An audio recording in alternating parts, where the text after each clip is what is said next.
I have always considered Hornet plugins as more of a budget brand. Cheap plugins with a bare bones interface that do one thing or more things, usually somewhat okay.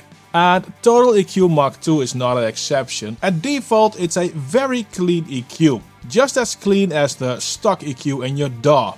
And I think with its selling price of $35 it is at least worthwhile to talk about. But this plugin absolutely has its quirks and weirdness. Now in sheer flexibility, TotalEQ can have up to 36 frequency nodes, at least I couldn't add more after these.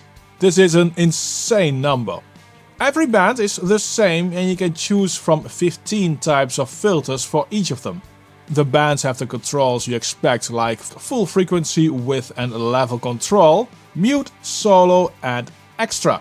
Extra is nice, this gives you access to mid or sides when you work in stereo. But there's no separate left and right control, oddly enough. The bands can work in dynamic mode, which is very handy. You can set attack and release yourself or use auto. There's an analog function and this will offset the left and right side of a stereo signal to get a so-called more analog EQ behavior. But for some reason I could not turn this off anymore whatever switch I pressed. The resizing of the plugin is also fun. It does weird visual things with the frequency points. On top of that, it has this odd cursor behavior. When you move an EQ band in the screen, it doesn't stick under the cursor but moves faster.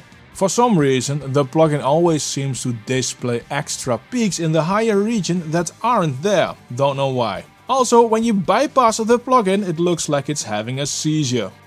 Now if you like this breakdown so far, please make sure to subscribe to the channel and hit that notification bell if you haven't done so already. This video is made possible by DistroKid, the best choice for musicians looking to get their music onto streaming platforms like Tidal and Apple Music. You'll keep 100% of the royalties you earn and get unlimited uploads with plans starting at $2 a month. On top of that, get 7% off of your first year by using the link in the description. Now I said at the beginning that TotalEQ Mark II is a clean plugin, but it does have a saturation option built in. This is a global type of saturation and you can decide if a band feeds into this saturation or not.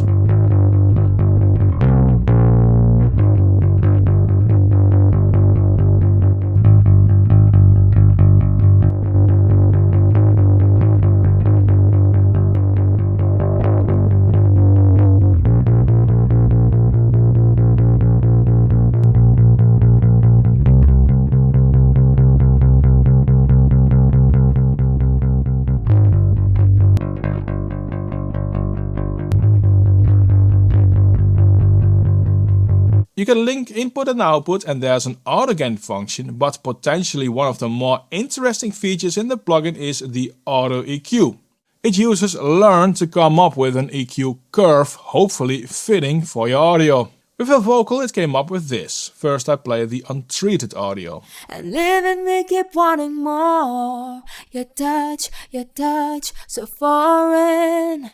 I think I'm falling in love with you, my alien. And living me keep wanting more. Your touch, so foreign. I think I'm falling in love with you, my alien. It's more mid-rangey and I did compensate for level. It can skew how you perceive the changes. Now as a test I changed the level of the raw vocal. I normalized it to see how that affects the audio EQ. Well, it affects it a lot.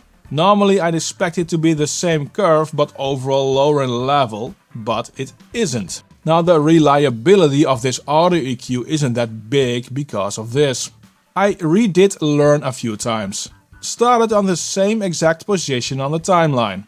Of the 6, 3 are somewhat the same and the other 3 are very different. The 3 that are the same did not happen after each other. It was the 3rd, 4th and 6th time.